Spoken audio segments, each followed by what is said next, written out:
Hey guys, today we're going to go over lesson 11.3. So this is a little different than the last two chapters.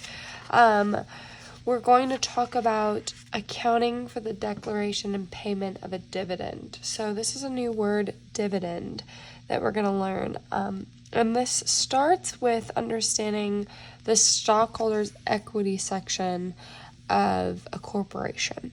And so the owner's equity accounts for a corporation are listed under stockholders' equity.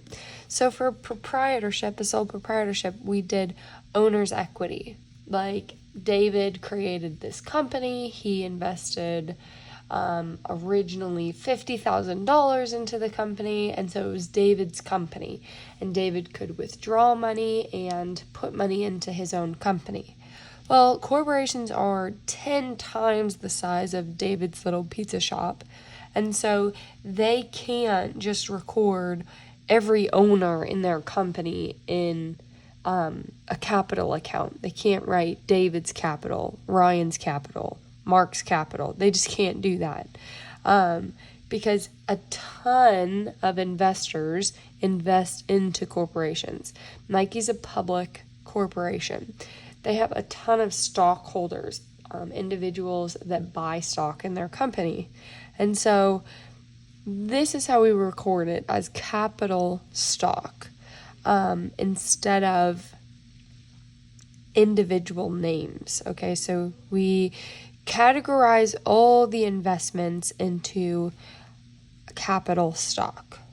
So anytime an individual buys a share of the company, it's represented in the account called capital stock. So the amount earned by a corporation, but not yet distributed to its stockholders, is now called retained earnings. So we have this capital stock from investors, and then money we made from them. So it's the amount that we've earned, but we didn't distribute to any of the stockholders yet. The main reason people invest in the stock market is to get money, right? So you hear people say, well, I invested in this stock, and I invested in this stock, and I made this much and this much. When you invest in a stock, you only buy a share of that company, but you own a portion of it. So Nike may sell their shares for $10 a share, and they might sell 100,000 shares. So they make over $1 million and from investors, and they can use this money in their company. This is not net income. It's this thing called paid in capital, because we're paying it into the company, paid in capital. So any kind of amount earned by the corporation, but not given back to the stockholders yet, is the retained earnings. So that's your net income and your investments, or paid in capital. So we have that retained earnings account, capital, stock, paid in capital, retained earnings, and then dividends. That's what we're going to talk about today. So I had to go through that whole thing to get us here to dividends, which are earnings distributed back to the stockholder. Like I said before, you invest in the stock market to get money back. You want money. That's why people do it. So they say, hey, I think this is a profitable company. In 20 years, I'll make $5 off a dollar and make some money off of this. And they get it by companies giving them dividends or by selling their share of the stock. But let's say for the purposes of the textbook, it's a dividend. So any kind of earnings distributed to the stockholders are called dividends. The board of directors, we'll move over here, is the group of people elected by any of the stockholders to govern the corporation. And they're the ones that say, this is when we're going to distribute the dividends, this is how much it's going to be, etc., etc., etc. So they make all the rules, and they decide the declaration or declaring a dividend. So this is when we say dividends are declared on this date, and then they're typically paid on a later date.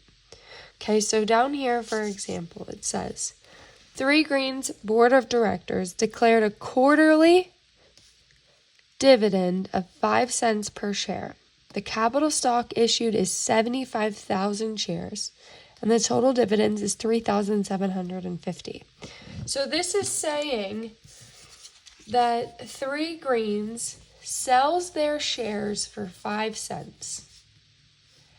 And they issued 75,000 shares. So the board of directors would have said this, this year we can issue 75,000 shares, whatever. So they sold, I'm saying whatever, meaning like pick a number. They issued 75,000.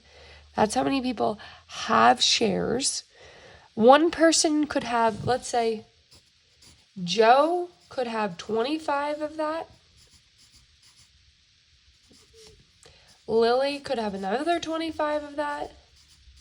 And then the rest, this 25 could be broken up into hundreds of people. And it could just keep going. Same thing here. This is not, I'm just hypothetically, okay? And so each share is going to get 5 cents for a dividend. So they declared a quarterly dividend of 5 cents per share. Capital stock is 75,000 shares. So we take our 75,000 times the 5 cents per share, and our dividends is now 3,750.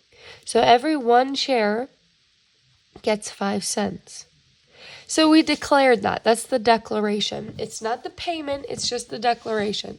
This is just how we do it. So we are going to debit this new account called dividends and credit a dividends payable. Dividends payable means we didn't pay it yet. It needs to still be paid. So we're going to put it in this dividends payable account.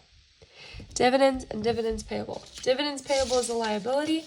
And if you remember our T account after eating dinner, we used to call this drawing. Well, now in a corporation, it's considered dividends. Okay, so this was drawing, but now it's dividends. So its normal balance is the debit. Dividends are the same thing as drawing, okay? We used to look at it as the withdrawal, like Ryan withdrew $5,000 from his company. Well, now we're saying the corporation as a whole gave out $3,750 of their company. So they're giving out money to their shareholders. Then we make the payment. So in the cash payments journal, we can debit the dividends payable because now we've paid it. This was a liability, but now we're paying it. And credit the cash for whatever amount that it was. Paid cash for quarterly dividends declared December 15th, 3,750. The declaration date and when it's actually paid are usually 2 different dates. So I think that finishes the chapter. Tune back in for the work together problem.